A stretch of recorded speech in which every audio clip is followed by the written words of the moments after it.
What's up, everybody? Uh, it's Sunday night. I'm on my way to work. This is my first night. I work four in a row, so that means Jackson's with his mom the next four nights. I want to talk about him for a minute and what our relationship's like. Uh, Jackson and I the last 4 years have spent a lot of time together. It's pretty much just been me and him. So we've become best friends. We talk about a lot. We share a lot. There's really not a lot of secrets between me and him. Um, when this whole thing started, I mean, before the divorce even started, I was already pretty close to the bottom, and I was going downhill pretty fast. So when all this started to hit, I was a mess. Like I, I was getting through the drug problem, and I was dealing with rebuilding myself because I was broken all the way down to the core. And one thing about Jackson is he was there for me no matter what. Like even the times I didn't really deserve for him to be there for me. He's my boy, and he was there to look up to me regardless of what I was going through. I remember one time I took him for his birthday. It was the first birthday we spent just me and him, and we went to the store in the morning. I let him pick out whatever he wanted. We went to Indy. We did a little go karting. We went to this place, played video games, ate junk food all day. Should have been a great day, right? The whole day I was an asshole. Like I was texting his mom and trying to get her to come home, and I'll never forget the way he kept looking at me, and telling me, Dad, like, let's have fun. Put your phone up. Aren't you having fun with me? Why don't you want to hang out with me today, Dad? It's my birthday. And so, there was a couple other times like that, and I couldn't focus on him. When he asked me to do these videos, I wasn't real sure. Like I didn't take it real serious. I guess I should have taken it a little more serious. I thought we would. Well, look, he came to me. He says, Dad, I know a lot of kids my age. Their parents are going through a divorce.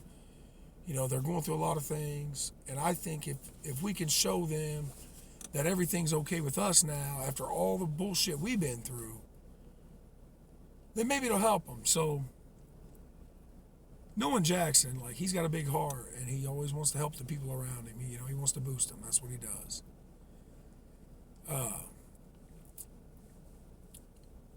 I thought we would put a couple of videos online, to have a couple laughs about some of the dumb shit we do, and that'd kind of be about all it would, that'd be about it. So Jackson and I did his video, and I asked him a question that kind of caught me off guard a little bit. His answer. I said, "What mistake would you say was my biggest going through this?" And he said, "You weren't there for me enough." Now, there was no hesitation when he answered that question.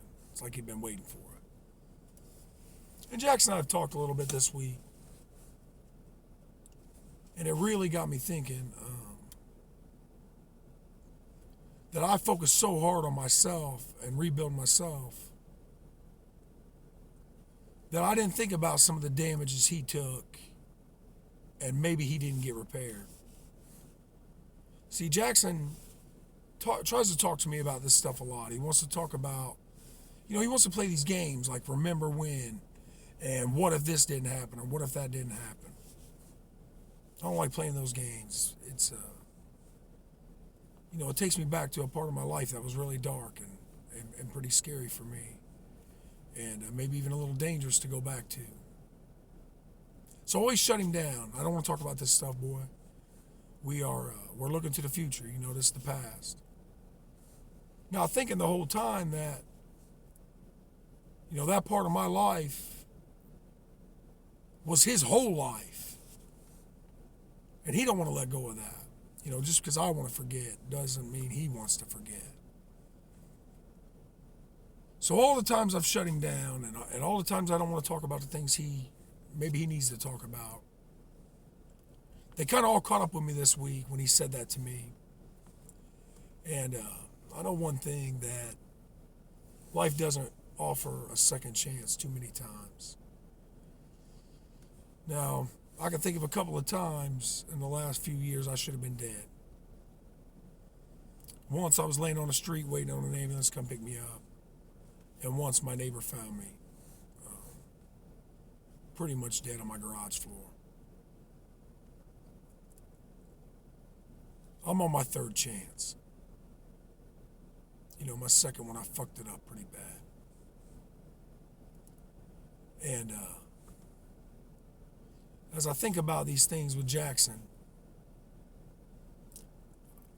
I'm thinking maybe he's wanting to do these videos not so much to help other people as much as maybe it's a way to get me to talk about it with him.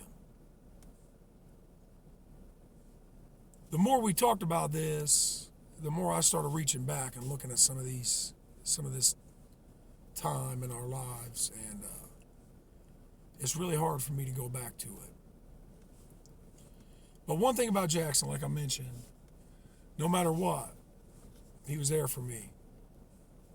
You know, he showed me something that not very many people in this world have made me feel, and that's what it's like to be loved unconditionally.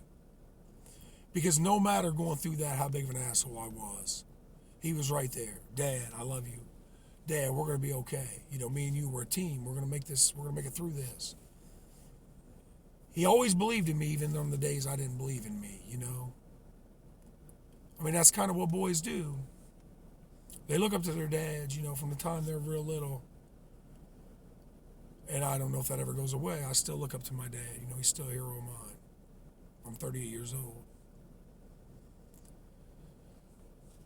So, Jackson's really taught me a lot, and especially over the last couple of years. You know, he's taught me what it really means to lead by example.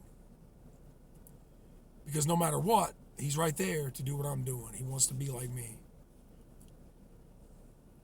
He's, like I said, taught me how to love unconditionally and how to feel that. This boy's my best friend. And if going back into my hell means checking on him to make sure he's all right, then like any other father, I'll walk into hell, no problem. See, the dad's raising a boy. I've got two daughters. You know, they're 20, almost 20, and one just turned 18 last week.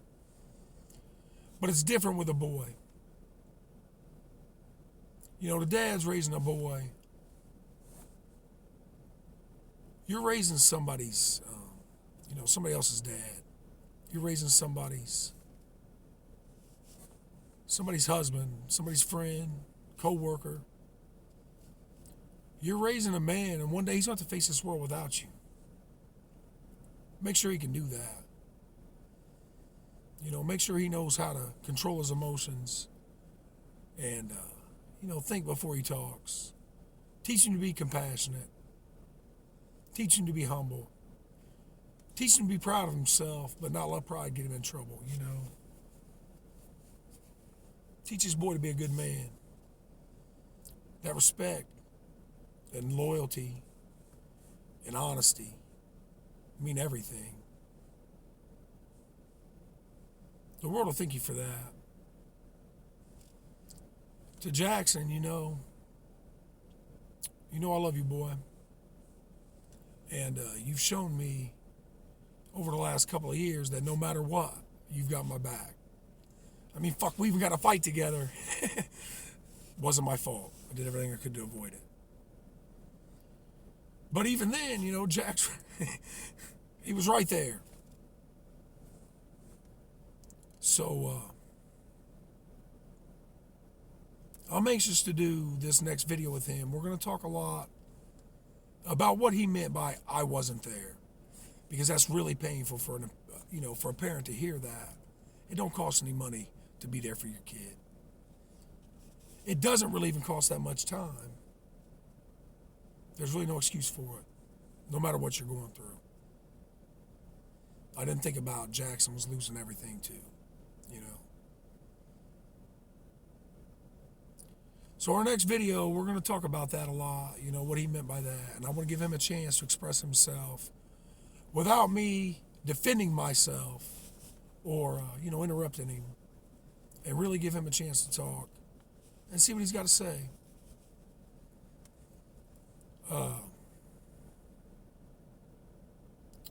I'm really looking forward to doing this with him.